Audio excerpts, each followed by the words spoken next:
welcome to this David Icke Connector videocast.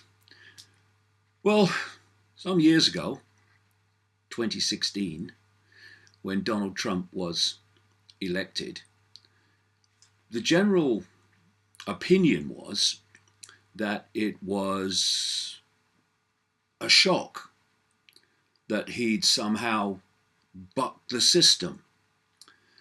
My own view at the time, which I wrote about and spoke about, was that Trump becoming president was planned all along by the cabal that operate from the shadows and manipulate through both American political parties, making America what it is and what Britain is and what almost every other country is, a one-party state with different masks to obscure that fact.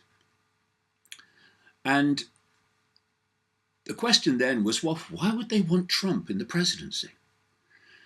Well, there was a number of reasons which I've written about and talked about, but in the light of current events, there's one particular reason.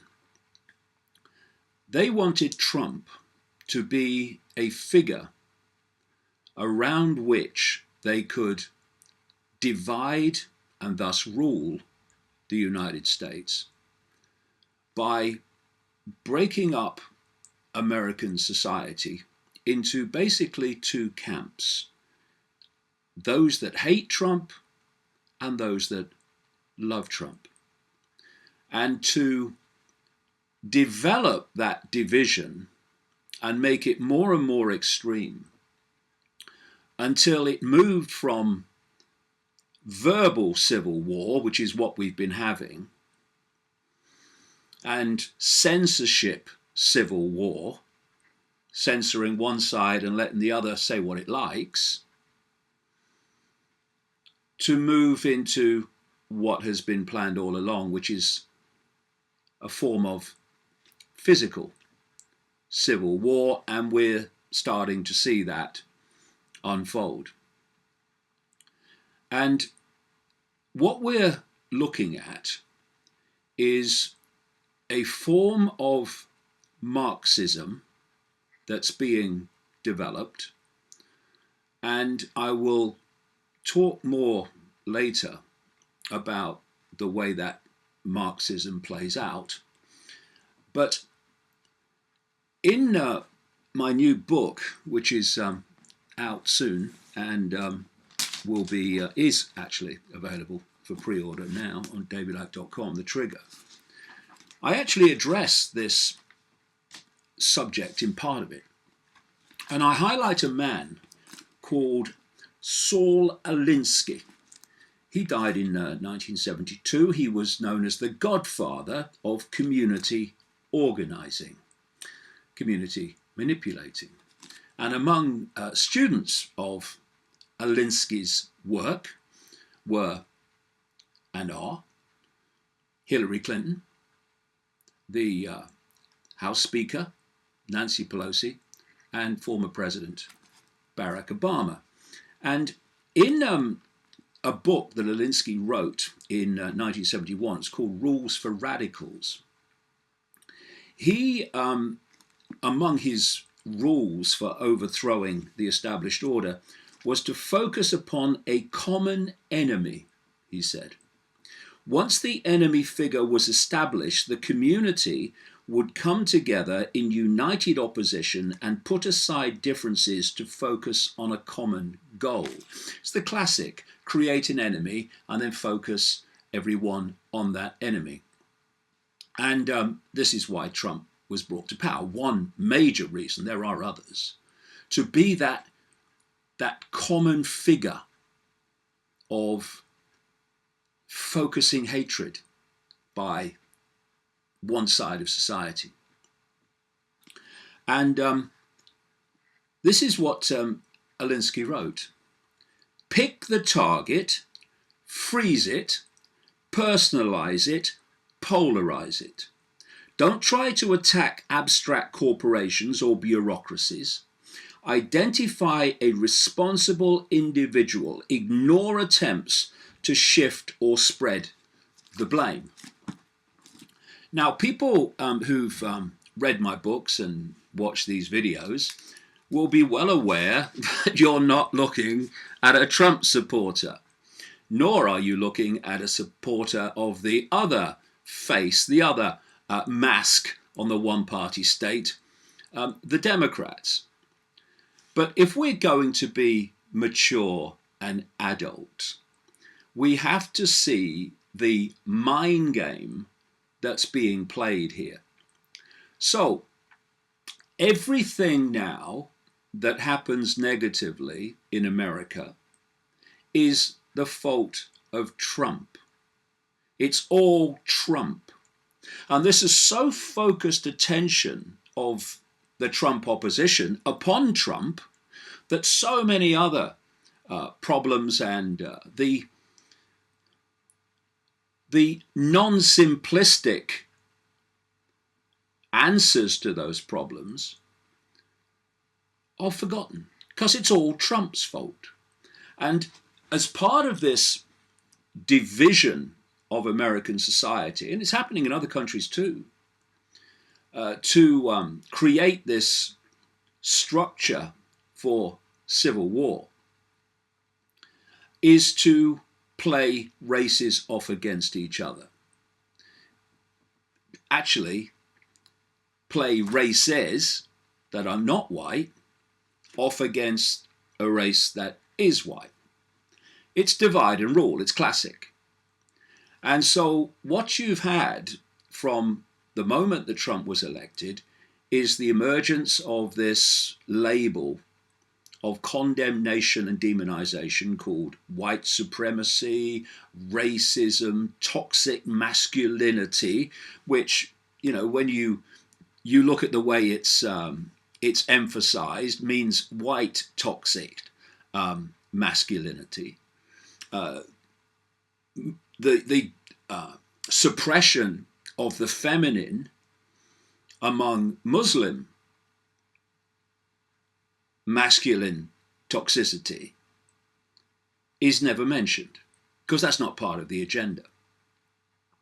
And so the idea is to divide society along racial lines.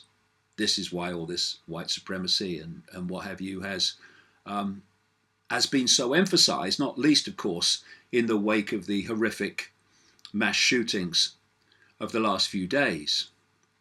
And the idea, and this is pure classic Marxism, as I'll come to, is to create distinct groups in the public mind and then play those groups off against each other to transform society in the way that you want. And this is something that requires people to judge others not by their individual behavior, but by their racial group or their political persuasion, overwhelmingly racial group.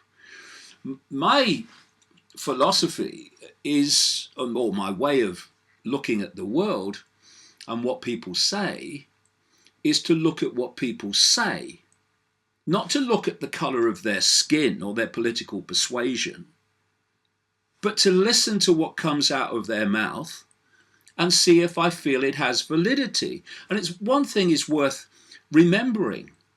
No one in the whole history of humankind has ever had nothing to say at all that doesn't have validity. You might disagree with the vast majority of what they say, but no one has ever lived in this world and not said something that has validity. What group judgment does is forget all that. If you're in this group, you are bad and everything you say must be opposed. Take Trump. You look at the extremists opposing him, and it doesn't matter what he says, unless he's supporting wars against people with brown faces in the Middle East. Or in South America, Venezuela, oh yeah, we'll support him then. But apart from that, anything Trump says must be opposed. Why? Because Trump said it. If Adolf Hitler was walking down the street on a beautiful sunny day and said, oh, what a beautiful sunny day, would people have to claim that it was pouring with rain just because Hitler said it was a beautiful sunny day on a beautiful sunny day? This is the level of madness we've reached. And surely, instead of judging people by groups, we look at their individual behaviour, their individual attitudes, irrespective of where they come from or what racial group they're part of. Show me any racial group, any cultural group, and I'll show you lovely people, I'll show you okay people, and I'll show you psychopaths. In every group. But what Marxist group division demands is that we forget all that. This group good, this group bad, ooh, bad. White supremacy. So the white people sleeping in the streets of Los Angeles amid the rats and even gathering cases of typhus. White people sleeping in the streets of Los Angeles with black people sleeping in the streets of Los Angeles with Hispanics. Those white homeless in Los Angeles, they're white supremacists, are they? They're manifestations of white privilege, are they? It's insanity. We should be looking at people's situation irrespective of their colour, background, class. But no, Marxist divide and rule says we mustn't do that.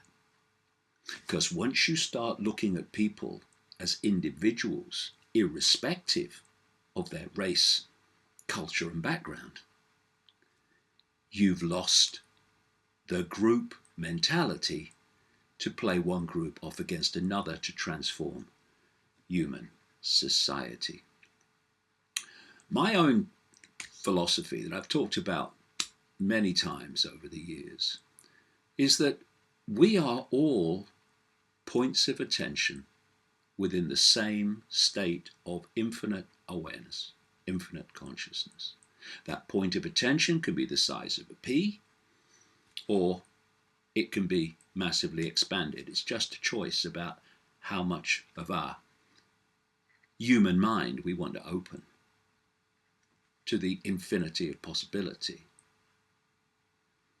Therefore, to me, the labels that people self-identify with, labels of race and culture and sexuality,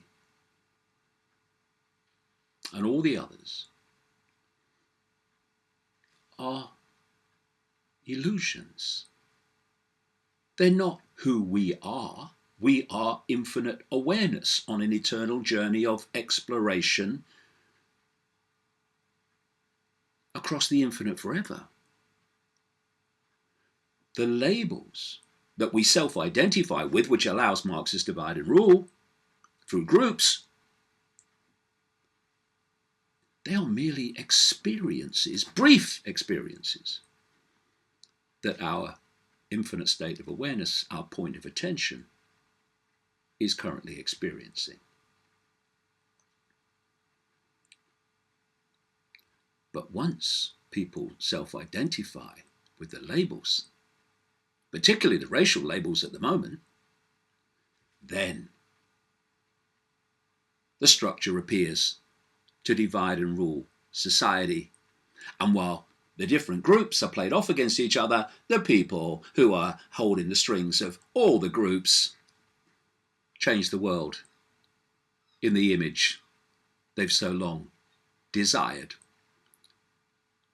which is centralization of power, constant centralization of power, and deletion of freedom of lifestyle, freedom of expression, freedom of opinion, and the free flow of information. Which, of course, those who claim to be opposing Trump are all in favour of. Censorship. If it's the right censorship of the right people, always has them breaking out into a round of applause. The other part of this is that white people are being pressured,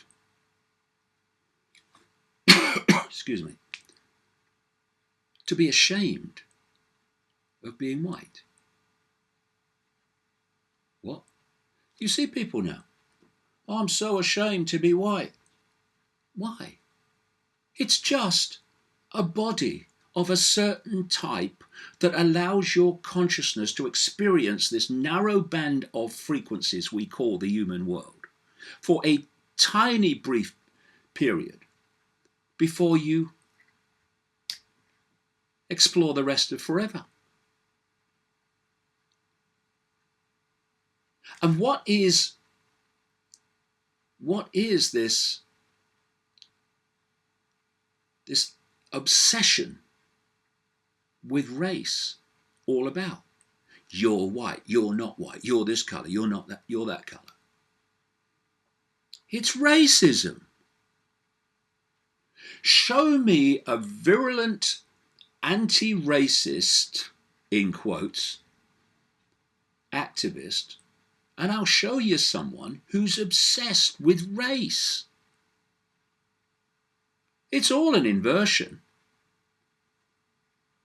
When I see someone, I see consciousness having an experience. Its type of body is irrelevant. You imagine if you were a spaceman on the moon. Sorry, space people on the moon. And you were in different spacesuits made by different companies, and they were different colours.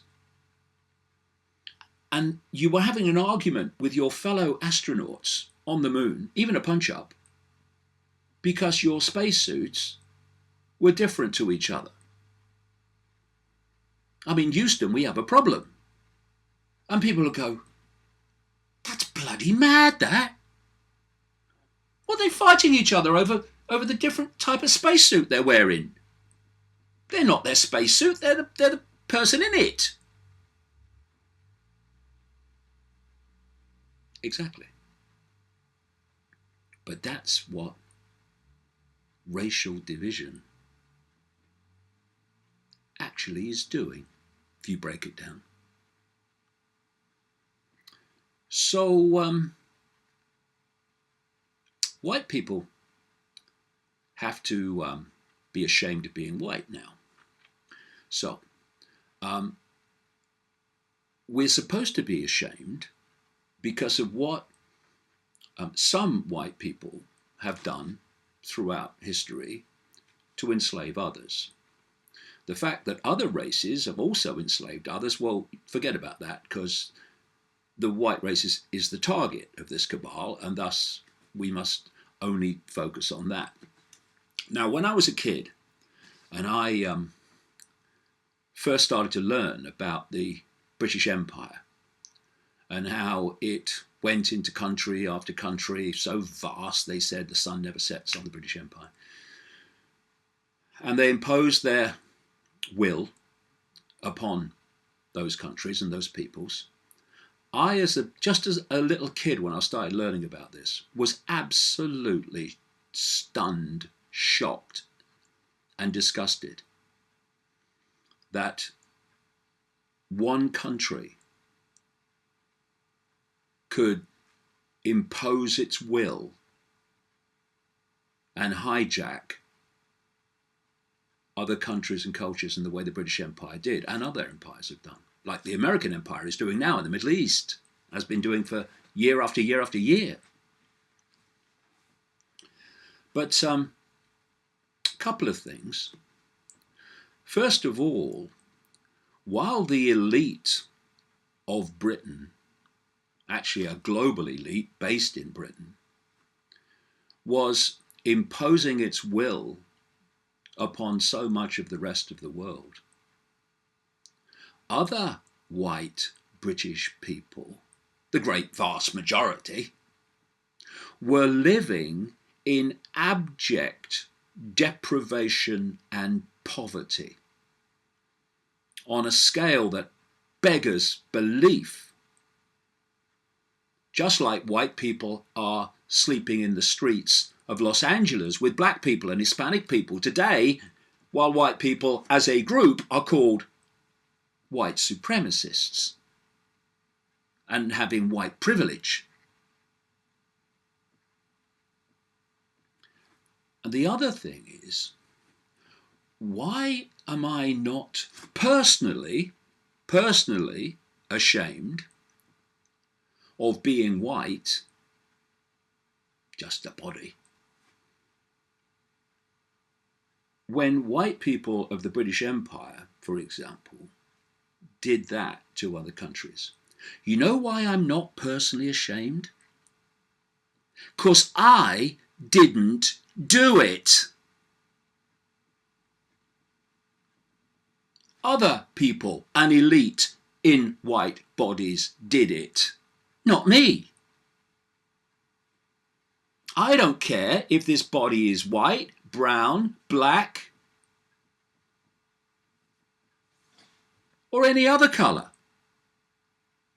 It's just a vehicle for my consciousness to experience this reality for a very short time.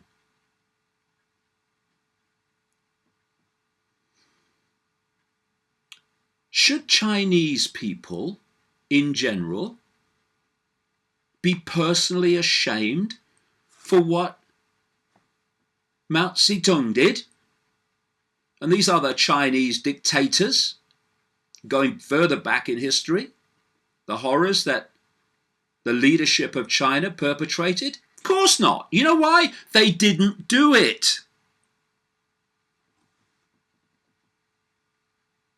What about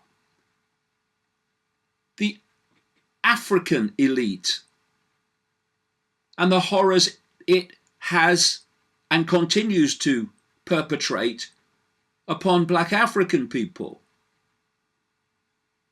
Should all descendants of black Africans feel ashamed, personally ashamed, for what those dictators have done over the years? Of course not. Why? Because they didn't do it. Same in Asia. All Cambodians should feel personally ashamed for what Pol Pot did. And other parts of the world, like South America, Central America? Of course not, because they didn't do it.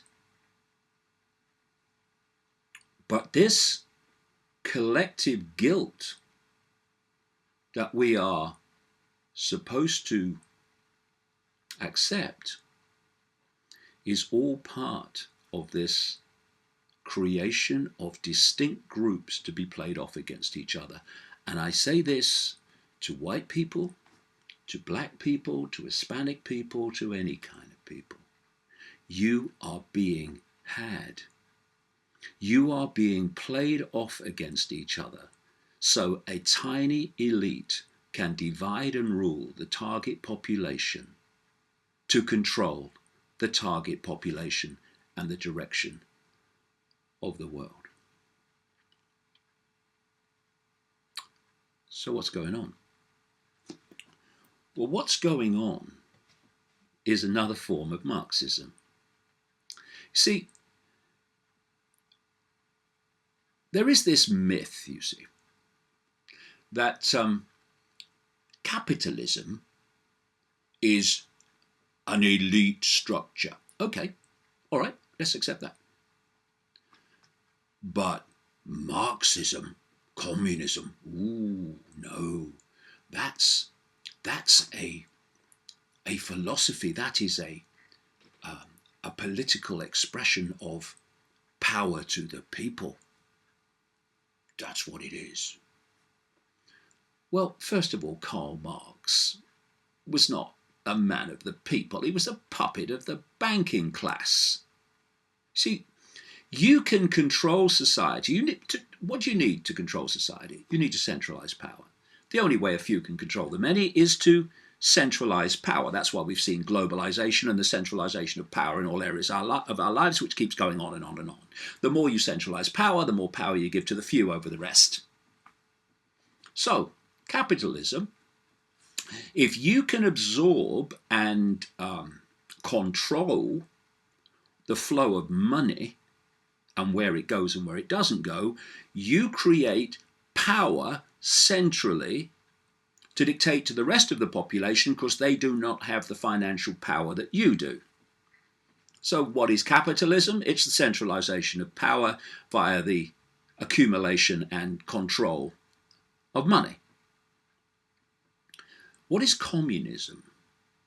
It's creating a political structure in which the tiny few, same with fascism, a tiny few have the power given to them by this structure, this hierarchical structure, to impose their will on the rest of the population.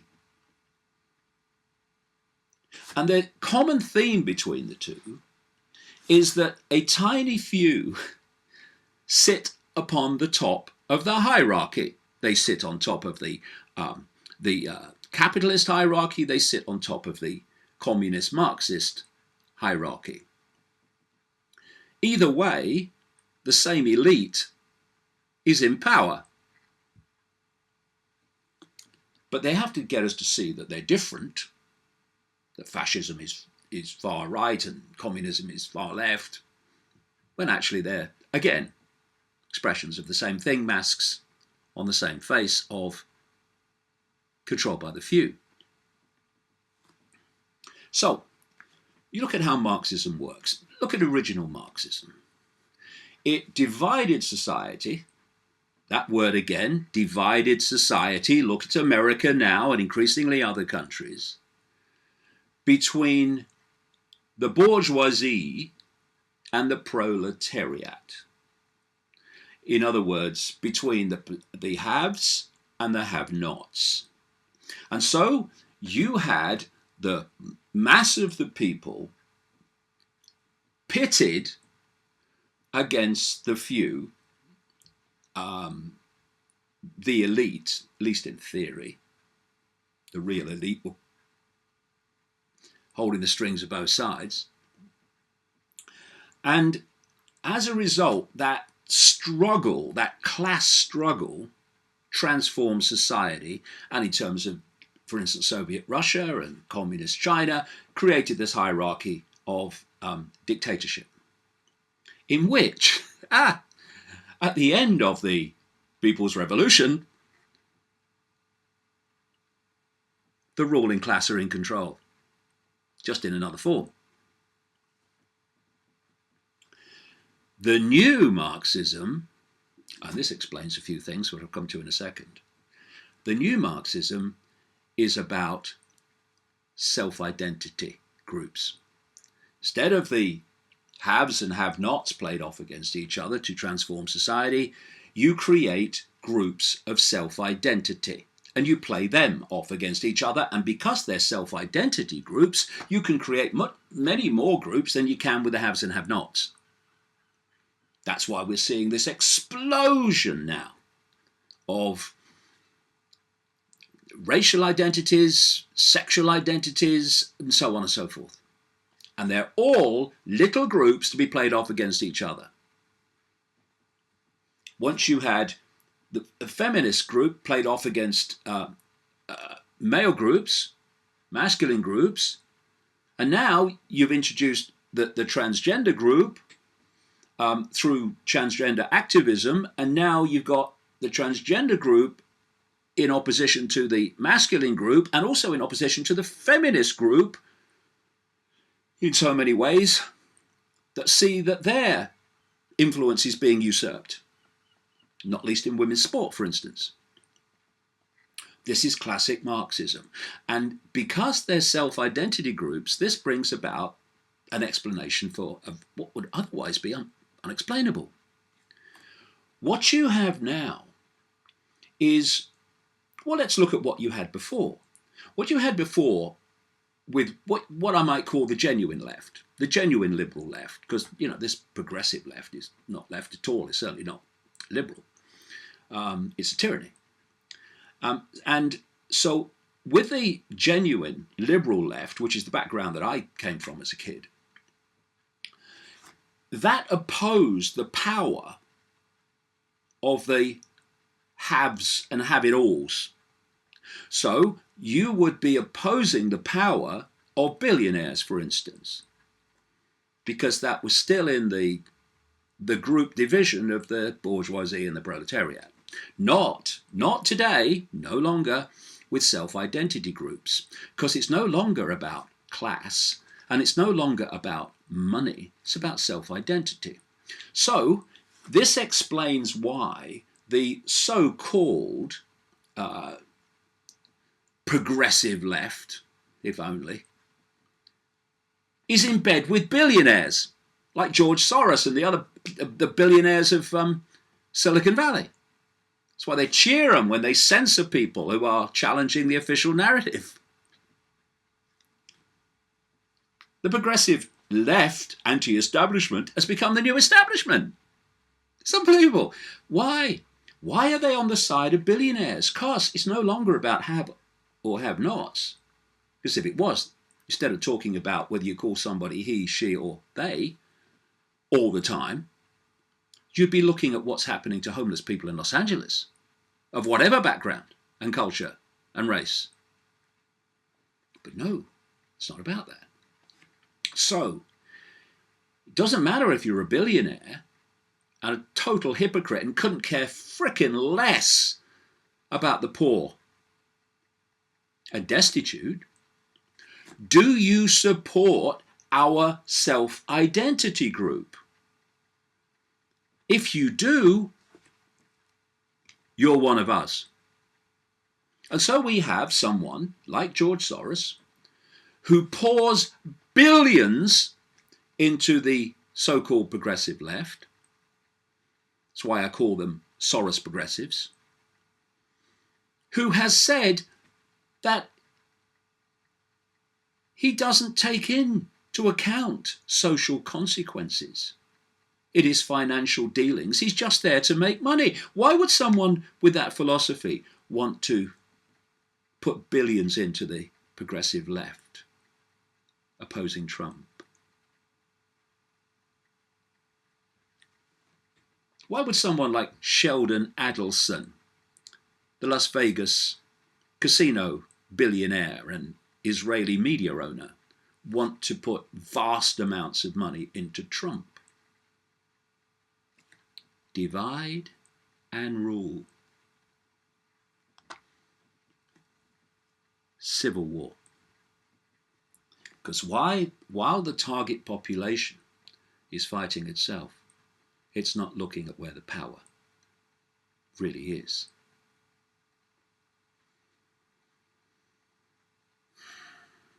So, you look at what's happened with these mass shootings and all these other horrors that have been going on. They are being mercilessly exploited for political reasons, divide and rule reasons. So, whenever one of these mass shootings happens, it's always, we must have gun control. Now, I don't like guns. I don't have guns. I don't want guns. I think guns are horrible. And the only gun I've ever fired has been an air pistol at a fairground trying to win a coconut. But we should ask why there is this incessant pressure to disarm the American population at a time when the authorities and law enforcement are more and more armed to the teeth, like the military. And although I can't stand guns, it is true that it's not the gun that fires, it's the finger on the trigger. And while we just stay in this black and white bubble when these shootings happen, we need gun control to stop it. Won't stop it at all. Someone wants to get a gun to do something like that, they'll get one. No matter what the law says. They're killing masses of people. Do you think they care about the law on gun control? Ridiculous. And the other immediate reaction is, it's all the fault of Trump. Divide and rule. Civil war. And what that means is the question isn't asked about why are these people clearly in a state of insanity doing this? Questions like, could they be under mind control? Which is, to mind control someone to do that is child's play with the knowledge of mind manipulation that the authorities in the deep state now have. And we shouldn't rule out that possibility, because there's a question, who benefits? Who benefits from these shootings? Who benefits? People that want more gun control and people that want to divide society by blaming Trump for everything. And then we might ask the question, why in the same period that these crazy people are going crazy with guns, and by the way, often producing manifestos and certainly social media trails where they're saying all the things that underpin the narrative, white supremacist.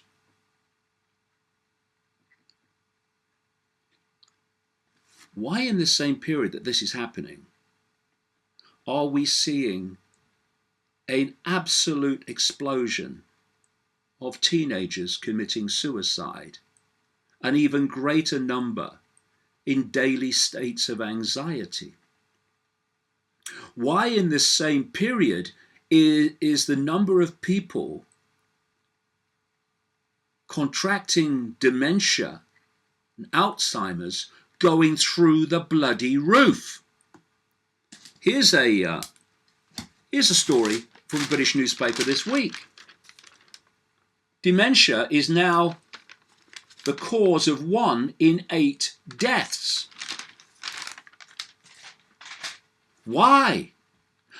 And why is it happening in the same era of the smartphone, and through the smartphone, the creation of this vast technologically generated electromagnetic soup getting denser all the time, which is clearly going to scramble the brains of many people when the brain operates electrically and electromagnetically. This is the same electromagnetic soup that is affecting so much of the natural world, which is destroying the natural antenna and radar of dolphins and whales and birds. And that's not going to have a massive effect on the human brain and the way it processes information. Oh no, we want gun control. It's all Trump's fault.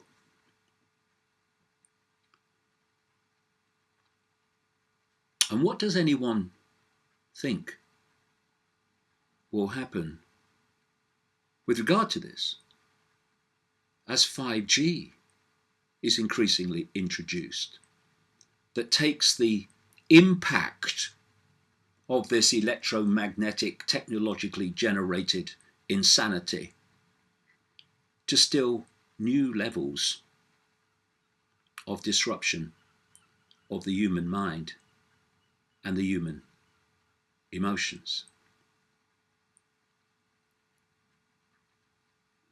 Is it really a coincidence that in this same period that this has been introduced, we're having people going crazy in so many ways? In London, knife crime's gone through the bloody roof again. We've had a situation this week where a 17-year-old has picked up a little child and thrown them off the roof of a 10-story building. Someone didn't even know.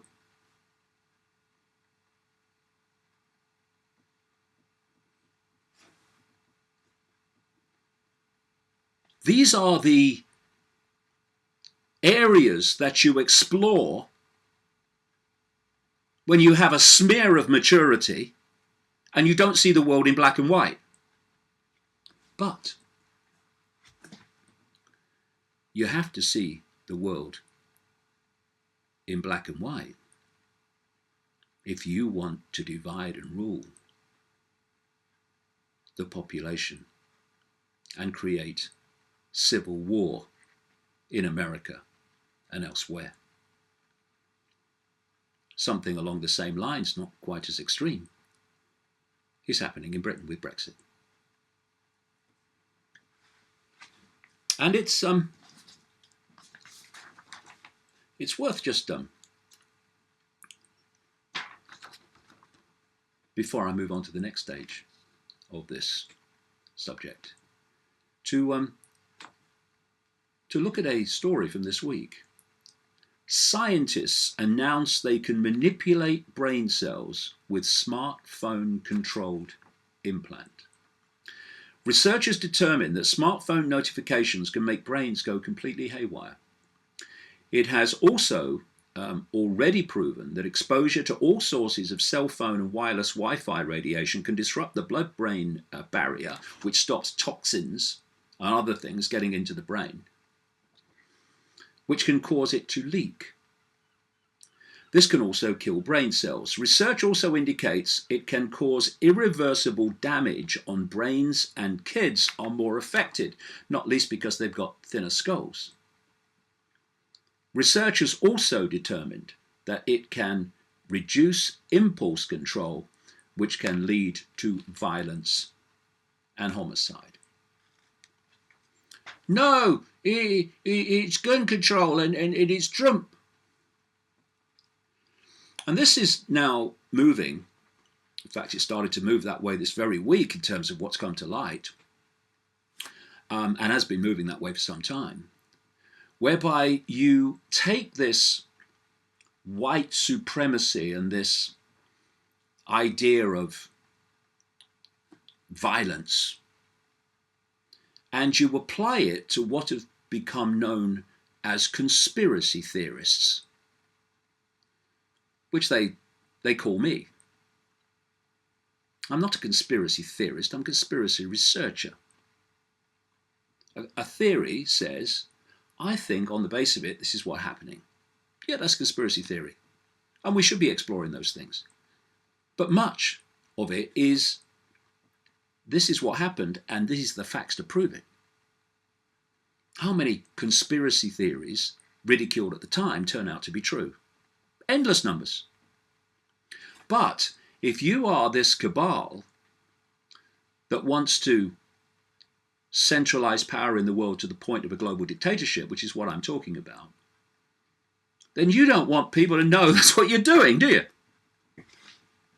So you have to target people who are exposing it. So what we've had is the abuse, the gathering extraordinary levels of censorship, and the demonization of what are called conspiracy theorists. And that term came into widespread use because of the CIA.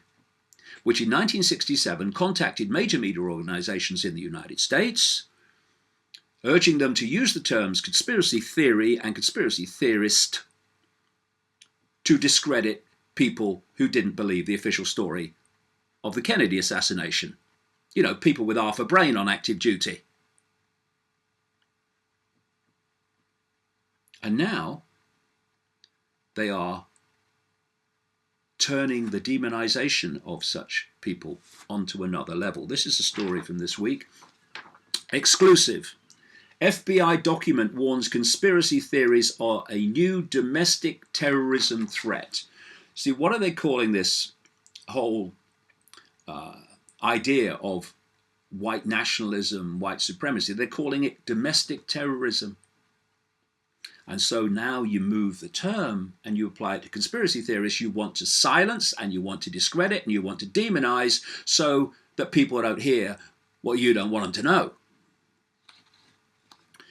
Story says the FBI for the first time, the FBI, one of the most corrupt organizations on planet Earth, by the way. The FBI for the first time has identified fringe conspiracy theories. Who says that's what they are? As a domestic terrorist threat, according to a previously unpublicized document obtained by Yahoo News. The FBI intelligence bulletin from the Bureau's Phoenix field office, dated May 30th, 2019, describes, quote, conspiracy theory-driven domestic extremists. Yawn. As a growing threat, and notes that it is the first such report to do so. It lists, because they're moving on to the next stage now, it lists a number of arrests, including some that haven't been publicized, related to violent incidents motivated by fringe beliefs. The FBI assesses these conspiracy theories very likely will emerge, spread and evolve in the modern information marketplace, occasionally driving both groups and individual extremists to carry out criminal or violent acts, the document states, and describes them as domestic terrorists, to my extraordinary surprise. And so this is where it's going. And what they say in their document, the FBI, they describe various conspiracy theories, like the FBI is one of the most corrupt organizations in the world. Not a theory, is it? Blatantly bloody obvious. Anyway, this is two that they mention. New World Order. The belief that a group of international elites control governments, industry and media organizations, instigates major wars, carries out secret staged events and manipulates economies with the goal of establishing global rule. The evidence for that happening is freaking overwhelming. Tidal wave level. But these are fringe beliefs. No, they are beliefs and facts that you do not want people to hear. So we'll demonize people that make them available. We'll call them domestic terrorists. When The Trigger comes out in September, my new book, you watch the demonization of me. And you know what I'll do? I'll laugh in its face. Because we need some backbone here to stand up to this crap. Another one. False flags, it says. The official story surrounding a given terrorist attack or mass shooting is a lie. The event was staged or conducted by the government to justify encroachments on civil liberties. That's a theory, is it? So why every time one of these events happens, particularly since 9/11, although before too, has the reaction been to demand that civil liberties are eroded to respond to the event or the attack?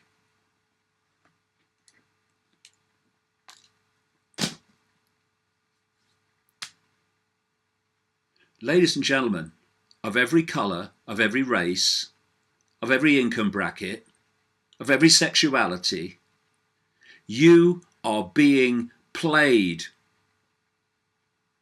by the string section. To fall into conflict with each other. To get the target population to control itself on behalf of the tiny few psychopaths.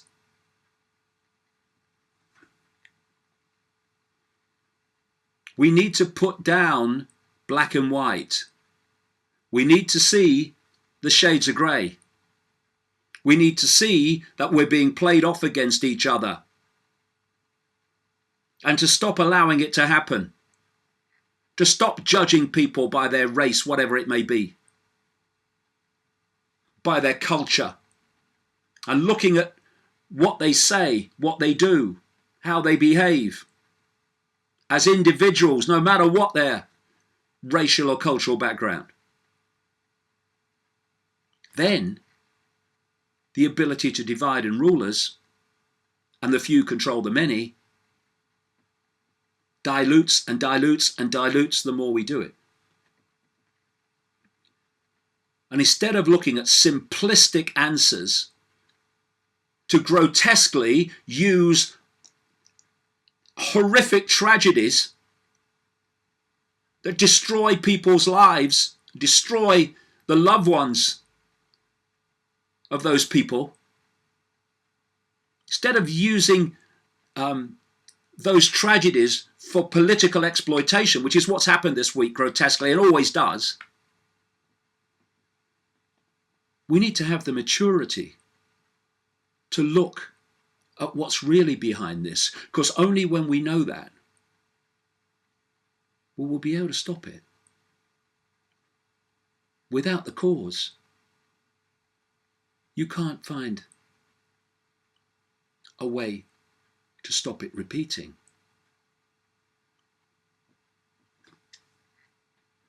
And alongside that, we need people to stop allowing their backbones to vibrate in terror and turn to jelly at the thought of saying what you really think in a world that's telling you, you mustn't do that. Fear of consequences is what's got us into this mess. Fear of consequences is what leads to self-censorship. And at the end of that road is the silencing of all information and all opinion that doesn't fit with the official narrative. And at that point, the psychopaths will be in total control. People will see when the trigger comes out that I, for one, ain't gonna have that. Not for a second. I don't care about the consequences. I care about stopping, through the highlighting of it,